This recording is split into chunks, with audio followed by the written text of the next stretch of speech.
Coming up on Sports Night. After a brutal loss in Iowa City, Northwestern football travels to West Lafayette for a classic against Purdue. Men's basketball gets their season started at Welsh Ryan facing off against Lehigh. And men's soccer finishes off their season against Penn State. Taylor, how's your week been?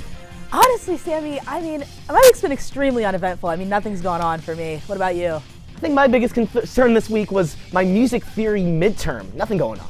Well, what about anchoring the show? Oh, well, don't be worried because it is Sports Night right now.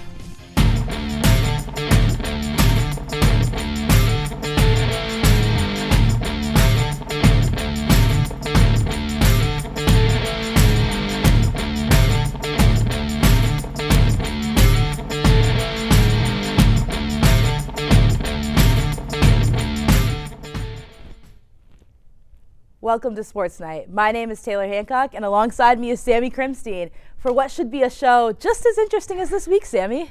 Totally, Taylor. There's been a lot of talk of red and blue this week, but now time to mix in some purple and talk about the Wildcats. I agree, Sammy. Let's kick it off with some Northwestern football.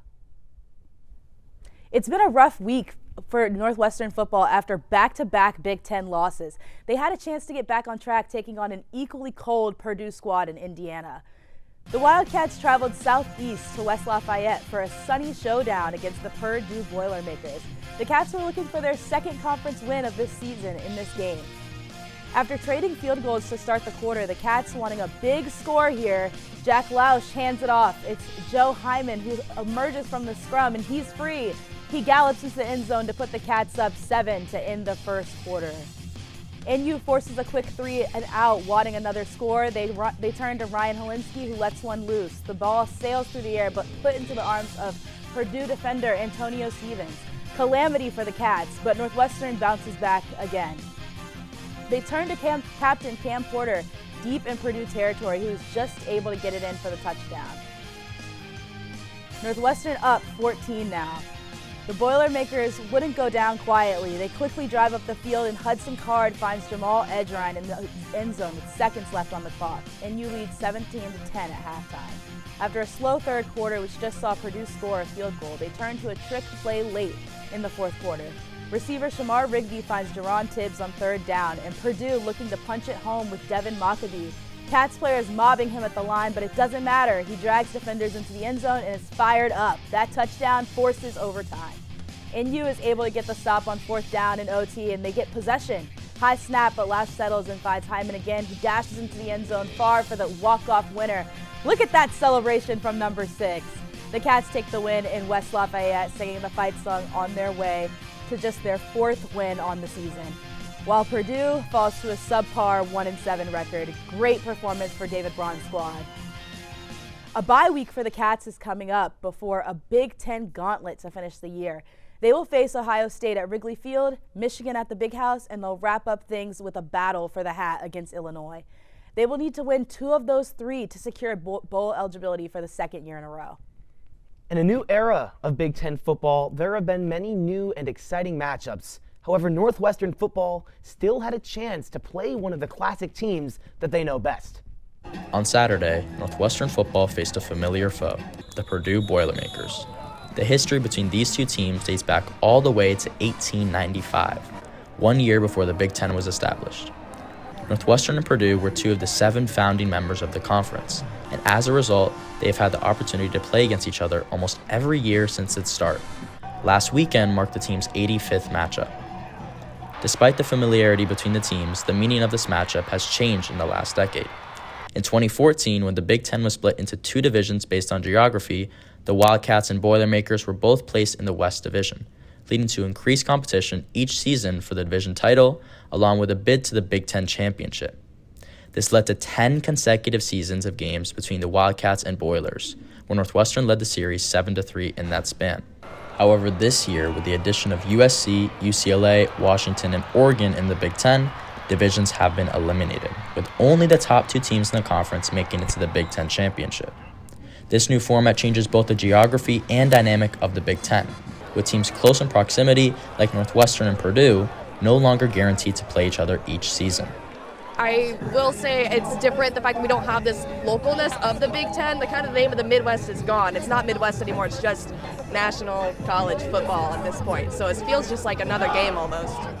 Aside from schools being more spread out from one another, some fans are excited for more high-powered Big Ten matchups involving West Coast teams. I think they're all exciting. They're good teams. They brought in a lot of competition. I'm excited to see the future of the Big Ten.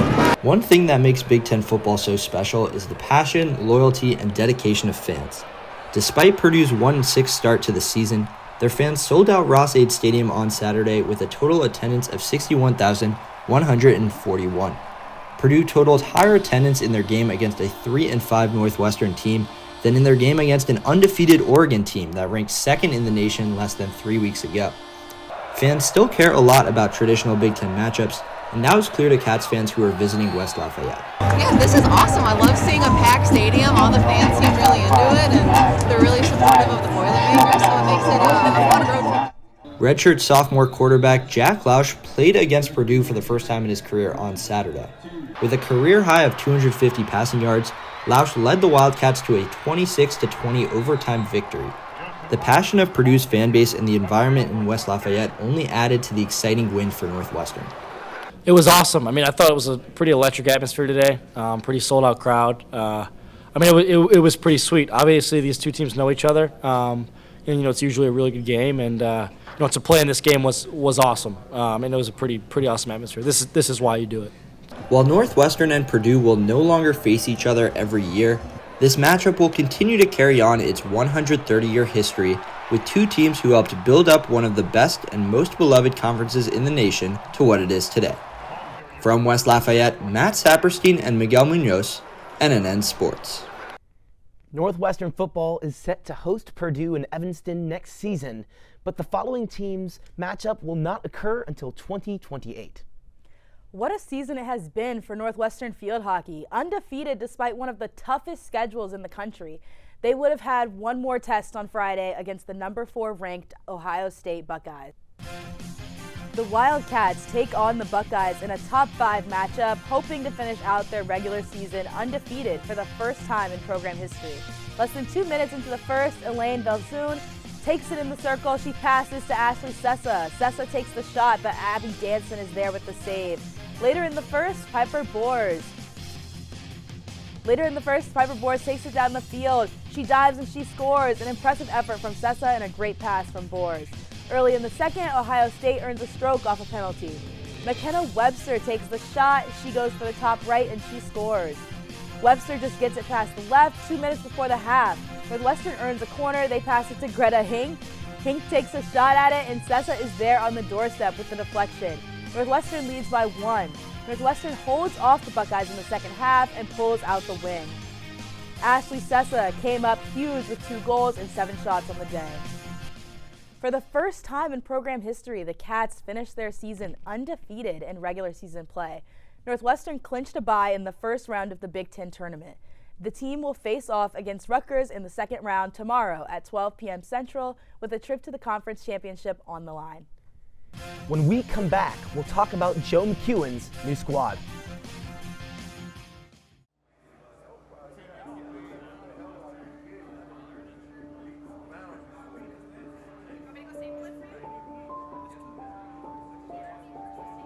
Trying to work my way out of the prison system was the most difficult challenge of my life. It only became tangible once I became a Northwestern student.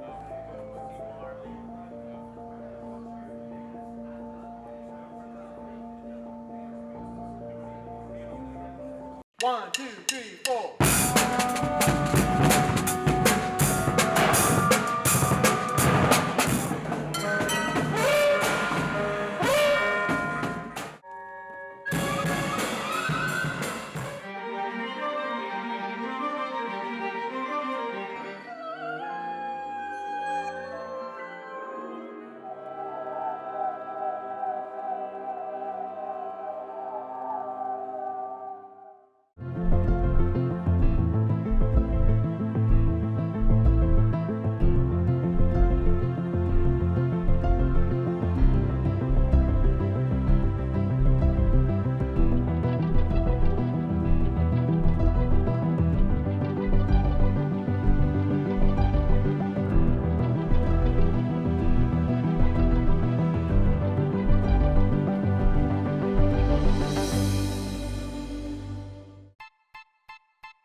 My relationship with Giannis is unique. We're from the same country, we're from the same city. Being a Northwestern alum, I think, has tremendous advantages in the sports industry. To me, that community, it's been with me for 20 plus years.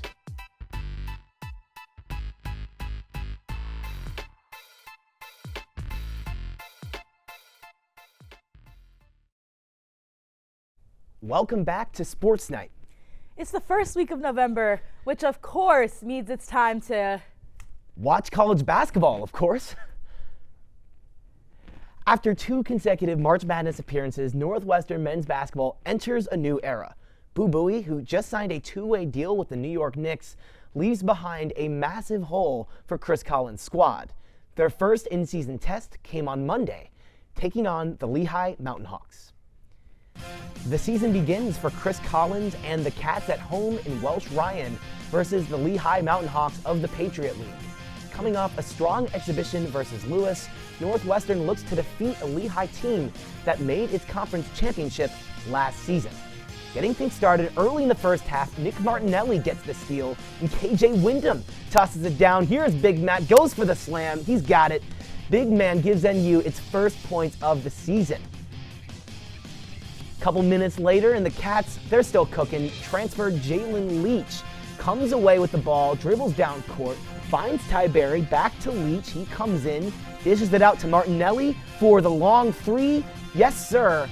The second basket in what would be a big night for Nick Martinelli. He's fired up. Cats are up big with halftime approaching. And how about getting the freshmen involved? You got Angelo Cherovino, KJ Wyndham, he knocks it down, and he is feeling it. NU taking a 36-point lead at the half. Martinelli back in action here, and the big fast break dunk, 20 points for the Illinois native on the night.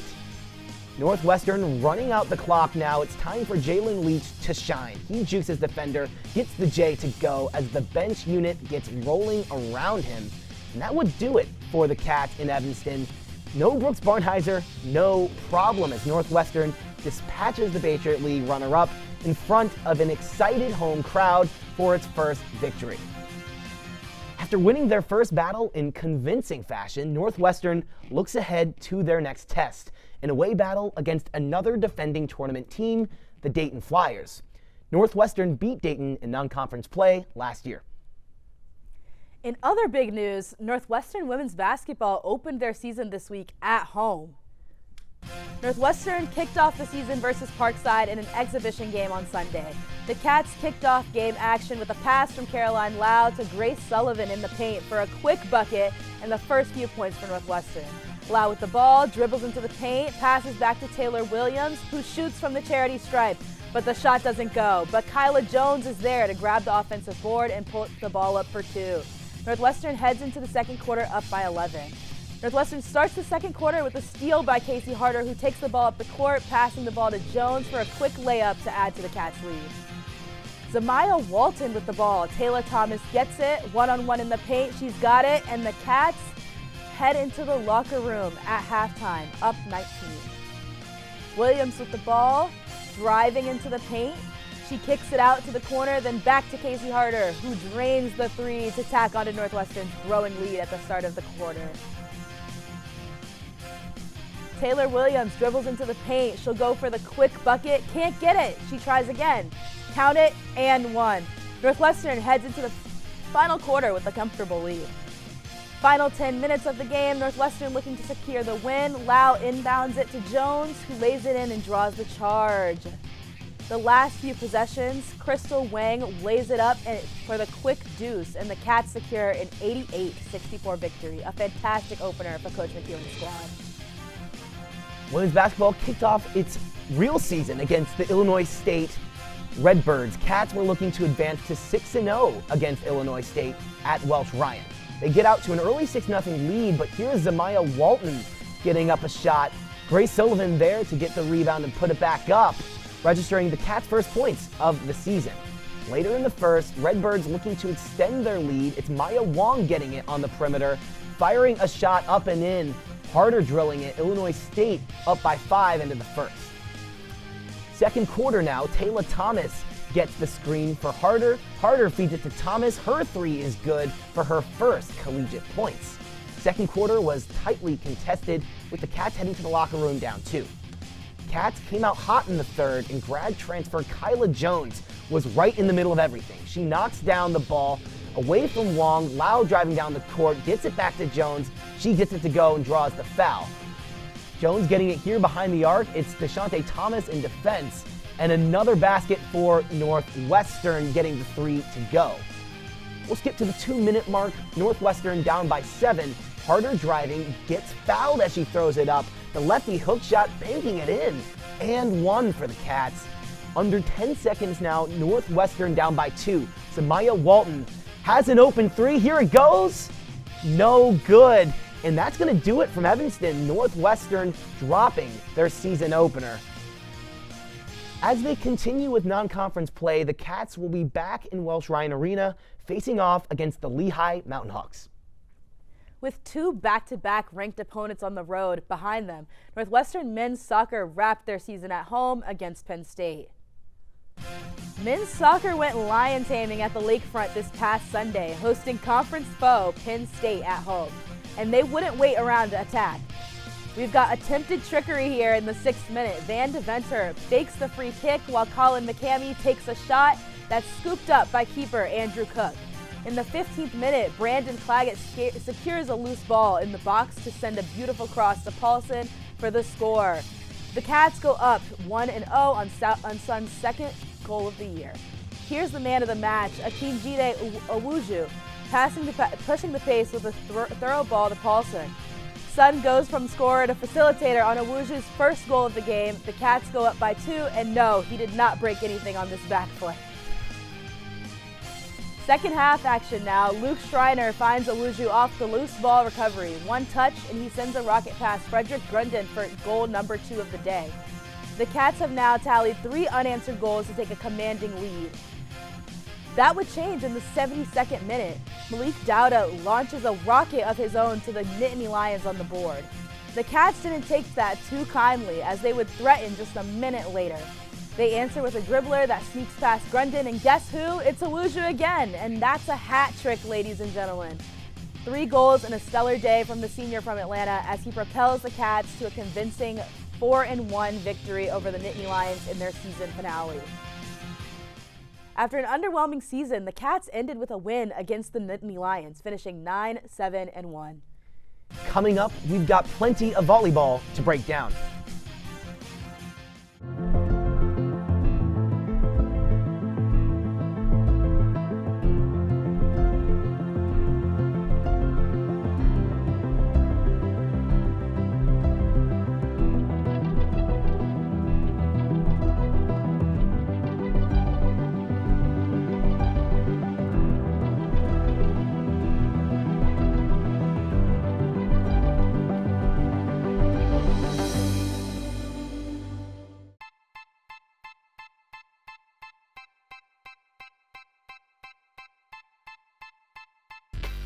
My relationship with Giannis is unique. We're from the same country, we're from the same city.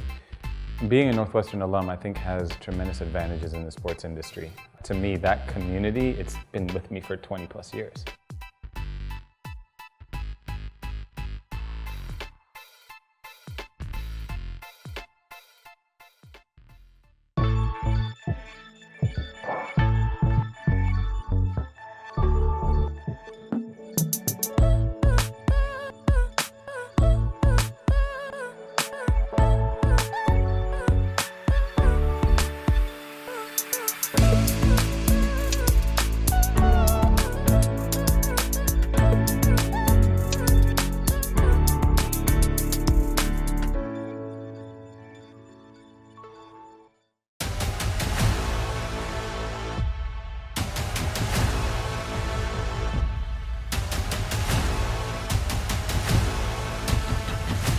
Ready, set, go!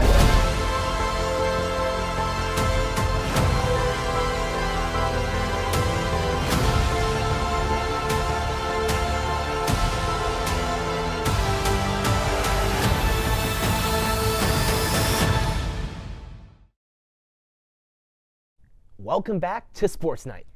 Wow, Sammy, what a week it has been. It's definitely been one for the history books. Sure has been, but I think the most important event of the week had to have been Sunday afternoon at Welsh Ryan Arena. Northwestern volleyball setting an all-time attendance record against number 2 Nebraska. Northwestern volleyball has struggled recently, losing 8 of their last 9 games. The Cats looking to turn things around as they host their in-state rival on Friday. The 4-14 Northwestern Wildcats face off against the 14-6 Illinois Fighting Illini in this Big Ten matchup in front of a home Welsh Ryan crowd.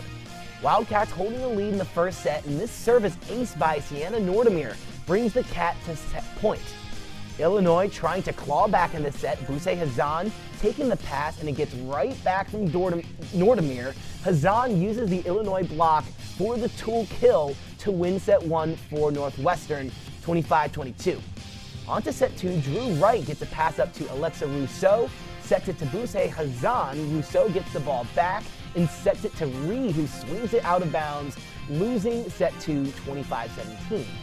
Starting off set 3 now, Rylan Reed gonna get the pass here initially. Back up, far side, and Northwestern getting the kill. Illinois, however, controlling set 3 with this attack error by Buse Hazan, ending the set 25-13 Illinois.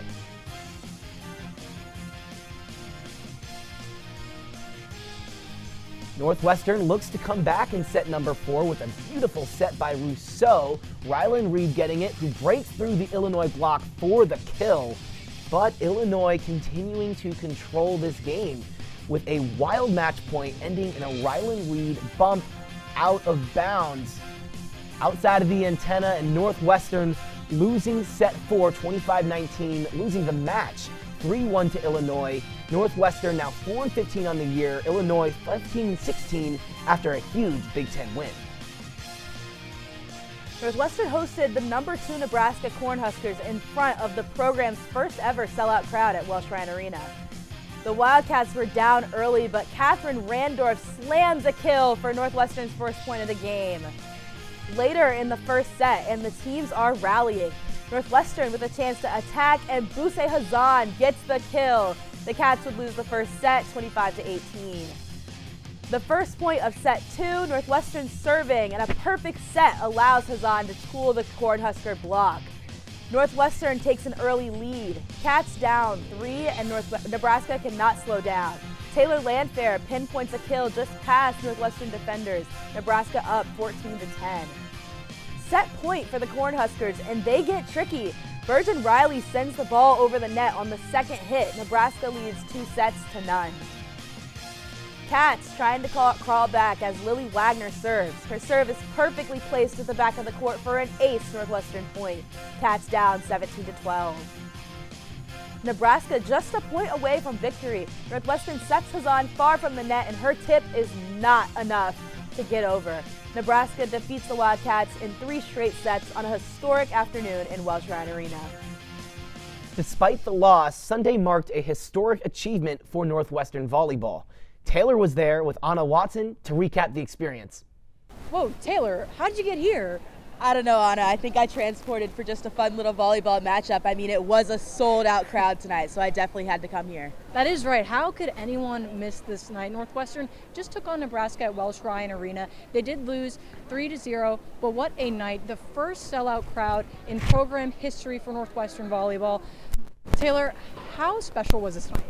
I mean, the crowd, electric.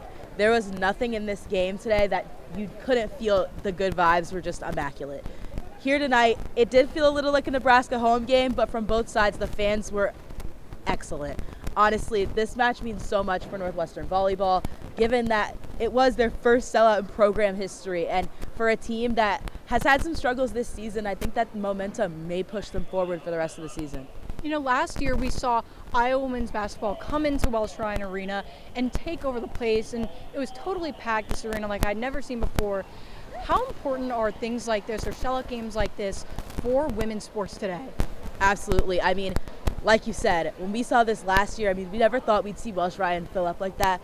And for women's sports, it means everything. Especially here at Northwestern, if we're being honest, a lot of our women's teams have a little edge on our men's team. So I think it's extremely important that everyone showed out today, and really gave the women their energy. Well, Taylor, this was really, truly a special night. I hope you can make it back to the studio in time. We'll see how that happens. But checking out here in Northwestern, just losing to Nebraska, but what a historic night. Back to y'all in the studio. Unfortunately, the road doesn't get any easier for the Cats. They take on number 3 Penn State tomorrow at home, looking for the upset. Northwestern men's tennis took the trip down to South Bend, Indiana this past weekend to take part in the Fighting Irish Mini Duels tournament as they gear up for the official start to their season. Northwestern had a bit of a tough road trip, but nonetheless picked up some wins along the way. The doubles team of Max Krimstein and Owen McGargy defeated Indiana's Nikola Kolyashev and Mateo Antonescu. Additionally, both Max Krimstein and Owen McGargy each picked up singles wins in their respective matches versus Ohio State. Bankston also won a second singles match versus an Indiana opponent with a close deciding set to give him the victory. Chad Miller dominated the competition as he was victorious in 3 singles matches with convincing wins versus opponents from Michigan, Notre Dame, and Western Michigan. Northwestern's next tournament will take place from November 7th through the 10th as they travel to Madison, Wisconsin to play in the Big Ten Individual Championships. With 2 tournaments this weekend, Northwestern women's tennis split up their squad, sending 6 to Fort Worth, Texas in the TCU Fall Open, and the other 4 heading out to the Spartan Invite hosted by Michigan State. The Cats starting off slow on Friday with just 1 win in singles and doubles respectively, but Saturday, Northwestern kicking it up a notch, winning both doubles matchups, 3 of 4 for the singles. They kept this momentum for the final matches on Sunday, winning 4 of 6, 1 in doubles and 3 in singles. Down in Fort Worth, the Cats had a difficult time keeping up. After an all-singles day on Friday, Northwestern ended with just 4 of 12 wins. Moving into Saturday, the team won both singles matches, yet dropped 5 doubles matches. Finally, day 3 of the Open, 3 Wildcats winning their singles matches with just 1 doubles win. Lau and Dagan Fruchtman, the only pair to win a match on Saturday, were selected as one of 16 duos to participate in the ITA Sectional Championship. Last Friday, Northwestern Cross Country competed at the Big Ten Championships in Champaign. Finishing in 7th place with 201 points, Northwestern impressed. On a leaderboard peppered with Big Ten newbies, Oregon and Washington, Ava Earle, who secured all Big Ten accolades with a second-team honor for the first time in her illustrious career, finished 14th out of nearly 200 runners. Earle set a new 6K personal best, running a 19:42.2, a 32-second improvement from her previous personal best at the Bradley Pink Classic. Chloe Wellings impressed with a 33rd place finish, while Maddie Whitman took 47th. Ava Catrini placed 54th, while Jackie Holman rolled into 58th. All those runners set new personal 6K bests as the Cats peak in postseason play. The Cats will be back in action at the NCAA Midwest Regional on November 15th. Looking ahead to this weekend, and here's how you can catch the Cats. Volleyball welcomes number 3 Penn State to the Welsh on Friday night. Men's basketball travels to Dayton for their first road game of the season. And on Sunday, women's basketball takes the court versus Lehigh, looking to pick up their first win. Don't leave just yet. Our favorite plays of the week right after the break.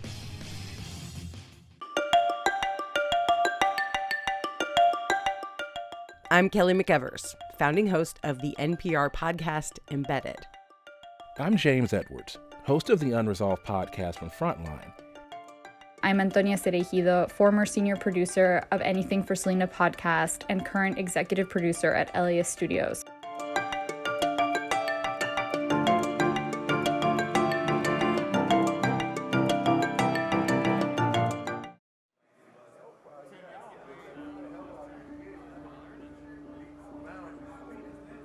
My narrative, since I've been locked up and kind of made my transition, has been like redemption, accountability. When I come into the classroom environment, every individual that sits amongst me takes education seriously.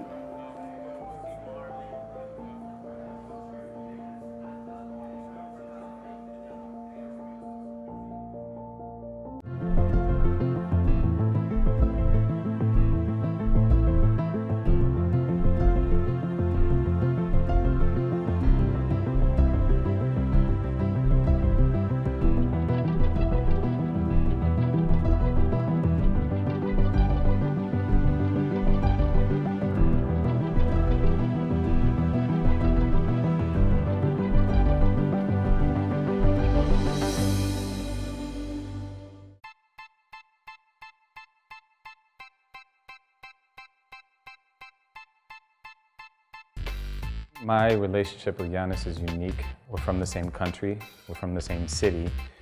Being a Northwestern alum, I think, has tremendous advantages in the sports industry. To me, that community, it's been with me for 20 plus years.